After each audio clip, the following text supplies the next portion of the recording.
Hello everyone, welcome back to our series on selling in a crisis. The next big mistake that I see people making is communicating with their clients only because there's a sales need, or mainly because there's a sales need. In other words, the tone of the communication is, hello, I've got something I'd like to sell you, please buy it.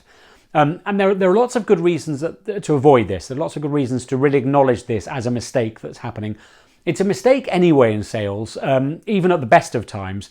There's a very old phrase in sales thinking, which is people love to buy, but they hate to be sold to. And I think this really is profoundly true. We just don't like people who push sales messages at us. So if you imagine a very classic situation where you're on a holiday, wouldn't that be a lovely situation at the moment? So you're walking along a beachfront on holiday, and you see that typical situation where there are lots of restaurants lined up, and somebody comes out with a menu and he or she says to you, hello sir, hello madam, are you hungry? Come into our restaurant, we've got a great restaurant, come on in, please come and eat in our restaurant. And what do? Well, if you're like most people, you keep walking, right? We don't like people who are pushing themselves at us. It's similar to that situation where, on the high street, you've got those people trying to attract you to sign up to give charity donations, and they're always very chipper and they're always very happy. So if you were to go out today on your government-mandated healthy walk, in fact, there wouldn't be those charity collectors, would there? Maybe that's an unexpected benefit of the current situation. No more of those charity collectors. But anyway, you know the situation I'm talking about. They're on the high street and they're trying to get you to come over, and they always say things like, hello, have you got a couple of minutes? Or hello, what a lovely jacket you're wearing. And again, what do? You either put your head down and ignore them, or you walk past quickly, or you walk in a different direction. We just don't like it when people are pushing themselves at us in a salesy way.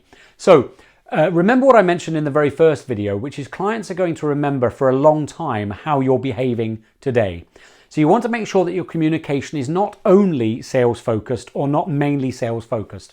So try and think of other ways. You do want to stay in touch with your clients, I think, not too much, but you still want to be visible and you still want to be present.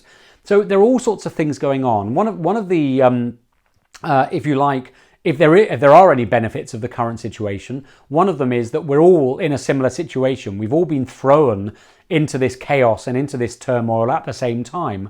So there's all sorts of possibilities about how you can communicate with your clients by sharing the problems that you're facing in your business. What things are you doing to keep teams engaged, to keep morale up? How are you cutting your expenses? How are you maintaining good relationships with your suppliers and with your clients?